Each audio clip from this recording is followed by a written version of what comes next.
in that. I've only seen it once. I'll never get it out of my head. So like you know, people are gonna quibble over, you know, the defense said this, and whether she explained it away or not. There, you know, people are gonna get in that way, but I don't know. That tape to me was like beyond even explainable.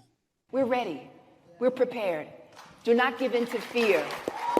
We are fearless. This is not the time to be afraid. This is a time to stand up and fight back and to resist any temptation for them to divide us. We're in this together. The rule of law is on our side. We will not give in, not give up. We will not capitulate. We will not bow. We will not bend. We will survive. And let me welcome someone new to the show. She is an Emmy-nominated reporter, commentator. She is also a producer and a legal analyst. And she's been covering this trial, the P. Diddy trial. Let me welcome to the show, Candace Kelly. Hello. Hello. Hi. Okay. I know. So, are you covering this for somebody, or you said I'm covering this? You know what? I am covering this, and then I'm making my rounds on these shows because just all my little connections to Sean. When I covered him in 2001, I covered the shooting trial for BET. And so when I thought, you know, you have this time, you might as well go ahead and make your rounds, because I am a commentator anyway. So I said, this is the trial. I mean, if you want to be outside in the rain from 6 p.m. to the next 8 a.m. in the morning, this is the trial where you're going to do that. Okay. Now, background wise, are you an attorney? You know what? I graduated from law school, and then I went right into TV and producing and doing all things kind of related to the TV and the law. You know, worked for Court TV and was a reporter, New York One News, and I worked at, you know, UPN 9. Some of these things should be ringing a bell to folks, and BET, PBS, BNC. Y'all remember BNC? Black News Channel? Yeah. No. Okay. No, who was that? What was that? You Okay, know, it was you can leave that one off your resume. Okay, I can leave that one. I feel like nobody's gonna know that, and it won't matter. Okay, let's focus. Okay. Let's focus. All right. So, when they first raided the places, I was like, the feds, when they come in, it's gonna be a problem. So when the feds come in, I said, oh, he's gonna have some issues. But so what's your first round, the jury selection? What should we know? Well, listen, first of all, I just want to make the point that you made, and that is that when the feds are involved, you are in trouble because they've been working on the case, as opposed to if you get stopped for something that you've done on the streets, like his 2001 shooting trial. He was stopped, and then, you know, they had to build the case.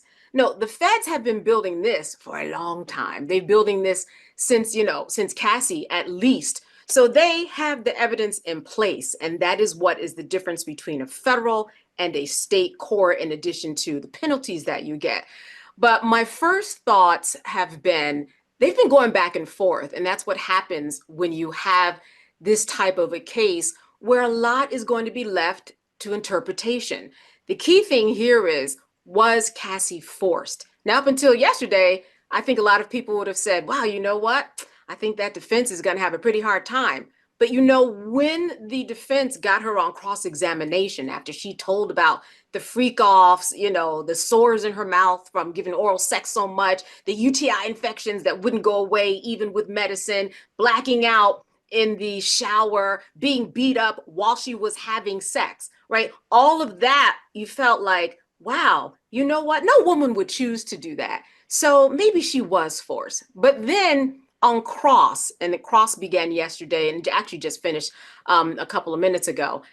On cross, they brought up text messages. They really went in on the text messages. On some of these text messages, she's requesting the freak offs. On some of the text messages, she's saying, yeah, I would love one, or I love you, you make me happy. And that she would get high on her own. Because the defense is saying, listen, these are just two drug addicts, right? They're drugged up, they're fighting, they're acting, you know, behaving badly. What you saw in that 2016 video, that was just, you know, a lover's quarrel. It was about somebody who was jealous. He was trying to get the phone, but they were involved in sexual trysts that maybe a lot of you aren't involved in, and that's not against the law. So that's the Okay. thing that they have All right. been kind of put through. Let me ask you. We're talking with, of course, Candace Kelly. Roger Morrow is here. Sean Combs is on trial for racketeering, conspiracy, sex trafficking by force, fraud, and coercion or coercion, transportation to engage in prostitution.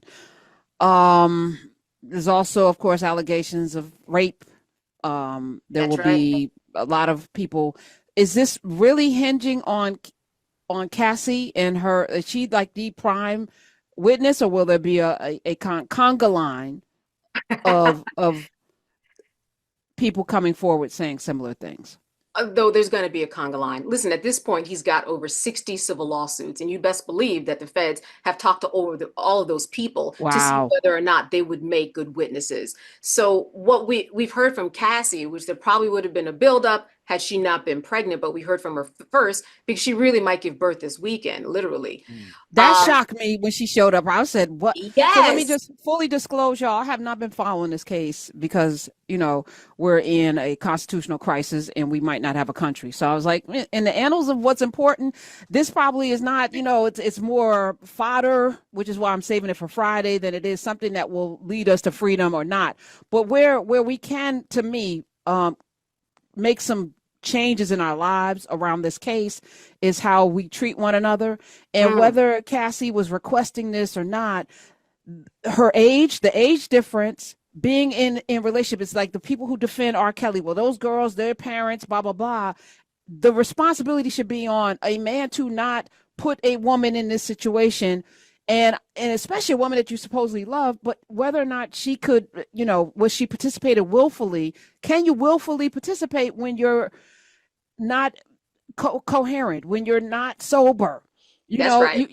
When you have sex with someone who's drunk, there's no consent. And even if she asks for it, how many people have been in quote unquote abusive relationships where you have, I mean, take the sex out. What's the lady named Patty Hearst Yeah, was that's right. kidnapped, and then she ended up robbing banks with the kidnappers. Like, things happen to people when they're in these situations that psychologically they really cannot be held accountable for it. So I feel like we need to have a different kind of conversation around this, but the defense has to do what it has to do, right?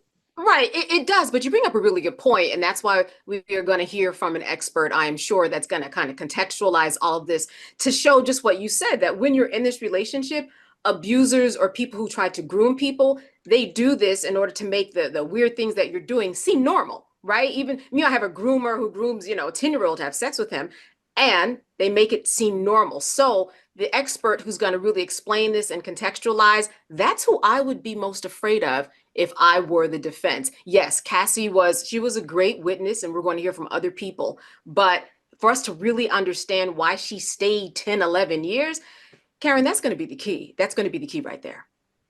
Yeah, I Hmm. think it's interesting too, because psychologically, like, abuse does stuff to people.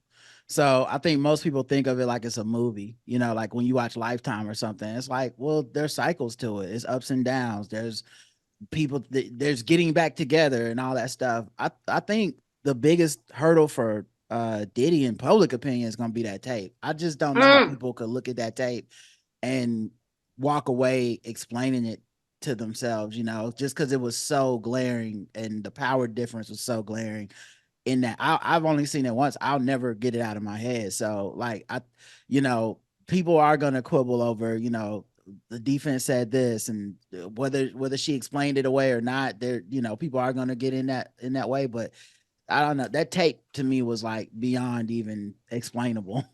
Yeah, no, it was, and it was one of those things where I will say that when you hear kind of the interpretation, if I'm a juror and I'm supposed to be in there with a clean slate, right? Right. Well, have they made their 100% case on either side?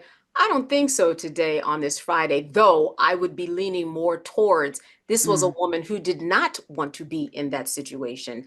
Listen, if they can connect the dots and say, hey, in that particular recording in 2016, she was being forced and there was someone else in the room, which there was by other Mhm. witnesses, and she was trying to leave that freak off. well, then I think you have that coercion right there. And I think that that's Right. very, very key. But you're right that not only was that tape is something that he is going to be hard to get over, but that's what started it all, right? Yeah. Right. Because even after the lawsuit, we weren't really, hearing it was that tape when Yeah. all of this started going. So Right. very, very, very big deal. We're talking with Yeah. Candace Kelly. Wait, hold From on, my Candace understanding, Kelly also Smith. didn't they? Can I Oh, my fault. reintroduce I'm her, sorry. Roderick? Can My I fault. My fault. reintroduce her? My My fault. goodness. Yes. Go ahead, please. Don't make Friday, Monday, and Wednesday. Okay. Oh Can- gosh. Candace Oh my. Kelly. Is it Kelley? I just It want to make is sure. EY. Okay. Yes, All it is. right. Candace Candace Kelly Kelley. That's where you can follow her, and CandaceKellyTV.com. Okay, go ahead, Roderick. I was gonna from my understanding, they did talk to the security guard that was at the hotel, and they talked about that whole cover up of like getting paid to suppress the tape or to give him the tape or delete the tape and all this stuff. So I wonder, when you say literally it all started with that tape, I wonder federally, like for these charges, if that starts the whole like story, is like this is the first evidence that you are trying to control this evidence that you are an abusive person. Yeah, listen, I think that that was the first time where they took it seriously because listen, we've had dozens of lawsuits before. So, but now we've got that tape and that really unlocked it. Even though it was hidden for a number of years, now we've seen it. What's interesting about that tape too, and the defense made a big deal about this, which I found interesting, was we saw it at a sped up time. And the defense said, no, this makes it look like he's bigger and that he's really kicking her faster. So they, of course, they wanted it slowed down. And I thought, what is the difference, slow or fast? Huh. I mean, quite Oh, she frankly, was asking for it slower. You didn't see her mouth move and say, "Kick yeah, me again." Slow seems much worse if you watch action movies. Zack Snyder's violence is way harder than everybody else's because Yes. it's in slow motion. Why would you want it slower? right, right. They're like, listen, it wasn't played at the regular speed. We need to see it at the regular speed. I said, well, then that looks like he's doing it longer, which he was. But it's just an Right, interesting argument that they wanted it. And of course, they should have played it at its original speed. But I right. thought to myself, that's not going to make anything better. She's still on Yeah. the floor covering her face and trying to put her shoes on in the most ridiculous manner. Right. Sneaking out. Candace, you are in the court. Are you Yes. in there? Okay. You gave some details. I have not been keeping up with this case. I have not, but I'm looking at some of the back and forth with the text where he says, Yes. "This is crazy. Do not let them out of your sight." I guess he's talking about the video. He couldn't spell sight correctly. Anyway, I she said I wasn't supposed to be on those videos. I didn't want to be in them. That right there tells you she didn't want to be in them. Please delete any video out of your iPhone if you have it. Too many people have access to your stuff. He said I did Mhm. yesterday. No iCloud. All good. Ambient kicking in. Good night. And then That's right. January 26, 2016, he says, we have to have a proper FO, I guess, freak out without NO or narcotics, I guess. A successful freak off is when we remember. So That's apparently she was out of it, which also tells you that she wasn't participating in full recognition. exactly. And the threat. So you read something that was very important because there were plenty of times where he told her, listen, everything's clean. I don't have any recordings. And then there was a time that she talked about being on a flight and he pulled up those recordings and she thought that he had deleted them because that's what he Mm. said. And she took that as kind of like a warning, like, oh, you will do this freak off because I've got these recordings. And she felt like that was being held over Yes. her head. Of course. Yeah. Right. What was the most shocking thing that you heard that you hadn't heard before for this past You week? know what?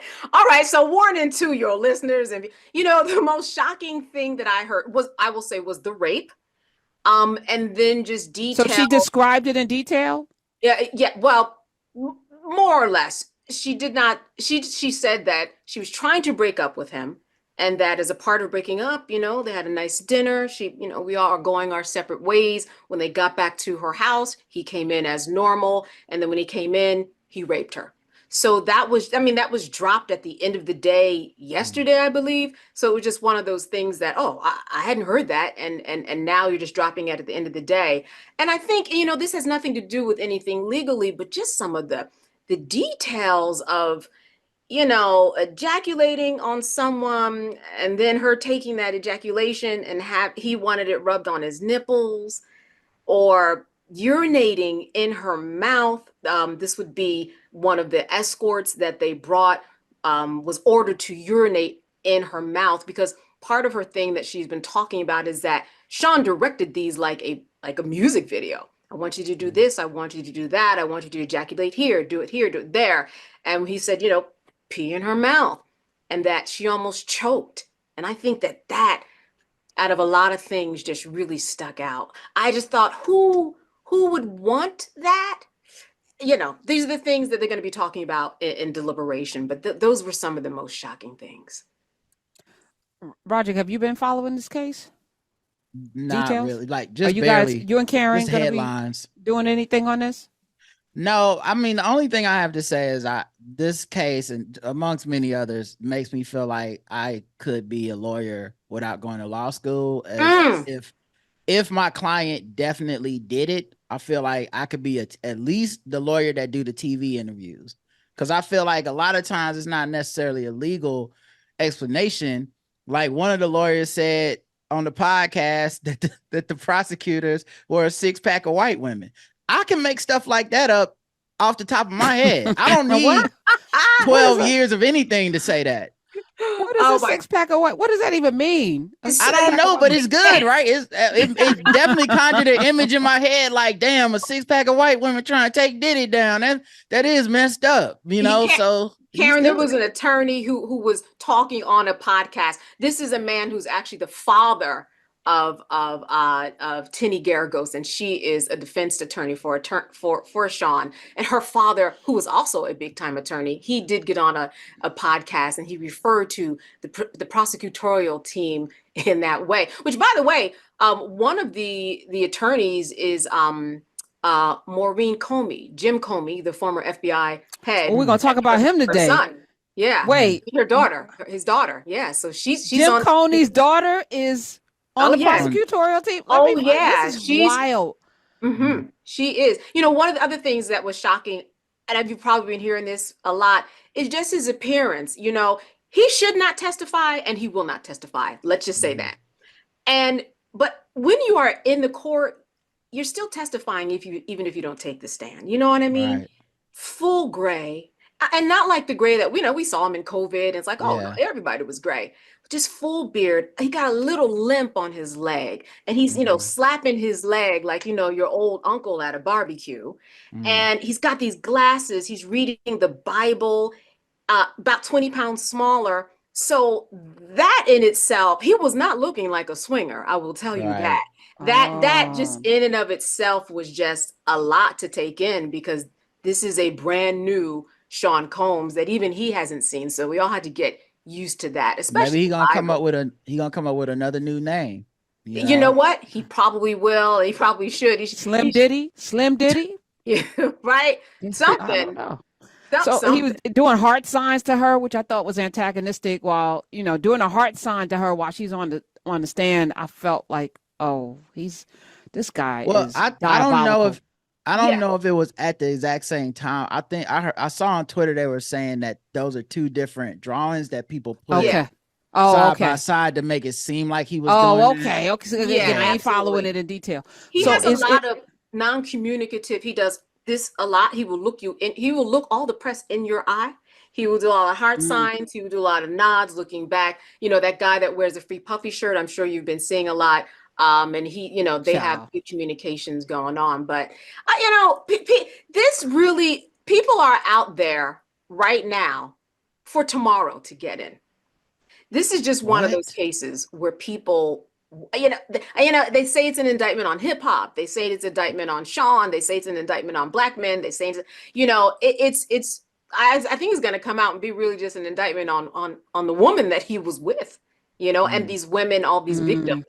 Because the prosecution is doing a very good job. And if I'm a juror, I'm connecting the dots. I'm connecting the dots, and it's not making sense. I want to hear from Cassie's mother, because there was one time where Cassie was on the stand. This was yesterday, and they showed pictures that her mom took of bruises on the back of her body.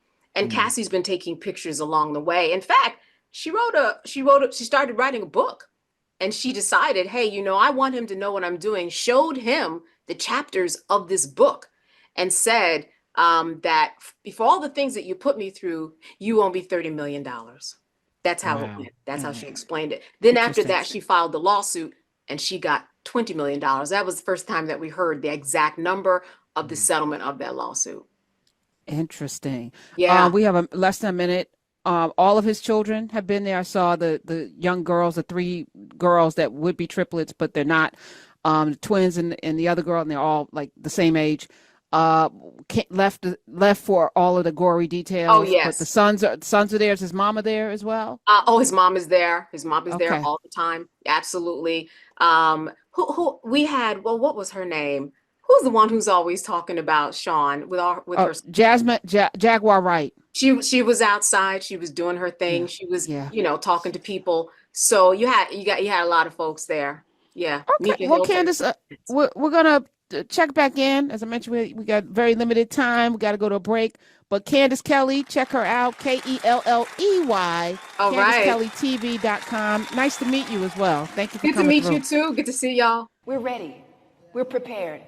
Do not give in to fear. We are fearless. This is not the time to be afraid. This is a time to stand up and fight back and to resist any temptation for them to divide us. We're in this together. The rule of law is on our side. We will not give in, not give up. We will not capitulate. We will not bow. We will not bend. We will